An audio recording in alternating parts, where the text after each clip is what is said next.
দিদি আপনার নাম? আমি বিনা ঝা। আজকে এখানে আপনারা কি কারণে আন্দোলন করছেন? দেখুন, আমরা দীর্ঘদিন যাবৎ আন্দোলন করছি। আমরা উত্তর দিনাজপুর জেলা লোকসভা নির্বাচনের প্রার্থী হিসাবে ভূমিপুত্র কন্যার দাবিতে আমাদের অনেক আন্দোলন হয়েছে। দণ্ডিকাটা থেকে শুরু করে পথযাত্রা থেকে আরম্ভ করে অনেক কিছু হয়েছে, কিন্তু আমরা একটা সময় নিশ্চিত হয়ে গিয়েছিলাম, আমাদেরকে কেউ বা কারা খবর দিয়ে থামিয়ে দিয়েছিল যে না, আপনারা নিশ্চিত থাকুন, ভূমিপুত্র ভূমিকন্যায় ক্যান্ডিডেট এখানে হবে।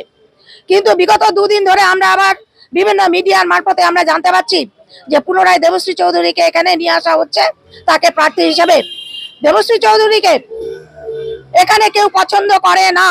তিনি মিথ্যাবাদী মহিলা। তিনি মুখে বলেন এক কথা, কাজে এক কথা। উনি এলাকার উন্নয়নের জন্য কোনো কাজ করেননি। উনি এখানে সংগঠনটাকে ধ্বংস করে রেখে দিয়েছেন। যারা ভালো সংগঠক, যারা ভালো নেতৃত্ব দেয়, তারা বীতশ্রদ্ধ হয়ে একে একে পদত্যাগ করে বাইরে আছে। এই জেলা পার্টি অফিসে কেউ যায় না, কয়েকজন মাত্র তারা জেলা পার্টি অফিসে গিয়ে তারা কি করে না করে তারাই জানে। জেলাটার আজকে কোনো অস্তিত্ব বলতে কিছু নেই।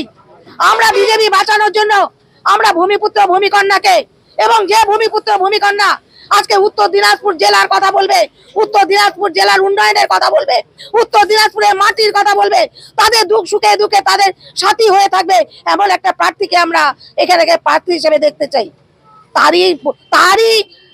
তার জন্যই আজকে আমরা আজকে পথে বসেছি।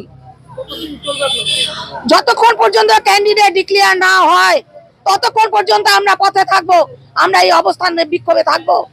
এবং তারপরে আরেকটা কথা, যদি আমরা দেখি যে আমাদের অবস্থান বিক্ষোভ থাকা সত্ত্বেও, আমাদের প্রতিবাদ করা সত্ত্বেও আমাদের বিজেপি পার্টি আজকে ভূমিপুত্র বা ভূমিকন্যাকে প্রার্থী করেনি, অথচ আমরা দেখতে পাচ্ছি অন্য অন্য দলগুলো কিন্তু ভূমিপুত্রকে প্রার্থী করেছে। যেমন জোটে কংগ্রেস থেকে আলী ইমরানকে করেছে ভিক্টর, টিএমসি থেকে করেছে শ্রদ্ধেয় কৃষ্ণ কল্যাণী মহাশয়কে, কিন্তু বিজেপি থেকে আজ পর্যন্ত কিন্তু কোনো হেলদোল শোনা যাচ্ছে না। শুনতে পাচ্ছি আবারও পুনরায় দেবশ্রী চৌধুরীর নাম। আমরা ততক্ষণই থাকবো এখানে যতক্ষণ পর্যন্ত প্রার্থী ঘোষণা না হয়। প্রার্থী ঘোষণা হয়ে যাওয়ার পর যদি আমরা ভূমিপুত্র বা ভূমিকন্যাকে পাই, আমাদেরই অবস্থান উঠে যাবে। আর যদি না পাই, তাহলে এই যে আপনি দেখছেন আমরা কেস আজকে খুলে দিয়েছি, আমরা মহিলারা এই কেস মুন্ডন করে, মস্তক মুন্ডন করে প্রতিবাদ জানিয়ে এই রাজপথ থেকে আমরা বিদায় নেব, এবং তারপরে আমরা সিদ্ধান্ত নেব আমরা কি করব আর কি করব না। আপনাদের যে আন্দোলন সেটাকে তো জেলা বা রাজ্য বিজেপি কোনোভাবেই তারা মান্যতা দিতে নারাজ।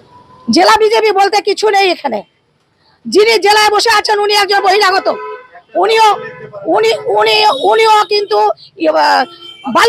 বালুরঘাট লোকসভার লোক। অতএব জেলা বলতে এখানে কিছুই নেই। এখানে এরা সবাই ব্যবসা করতে বসেছে, এরা ব্যবসা করছে, এবং তাদের কথা আমরা কোনো গুরুত্ব দেই না। এরা সংগঠনটাকে শেষ করে দিয়েছে। আমাদের অতি বীতশ্রদ্ধ হয়ে গেছে এদের উপর থেকে। আর যদি বলে রাজ্যের কথা, রাজ্য গুরুত্ব অবশ্যই দেবে। নাহলে পরে আজকে উত্তর দিনাজপুর জেলা থেকে বহু ক্যান্ডিডেটের নাম গেছে, যেখানে সুকান্ত বাবু কালকে ইসলামপুরে বলেছেন যে উত্তর দিনাজপুর জেলা থেকে এত লোকের নাম গেছে, কাকে আমরা রাখবো আর কাকে রাখবো না আমরা ভেবে পাচ্ছি না।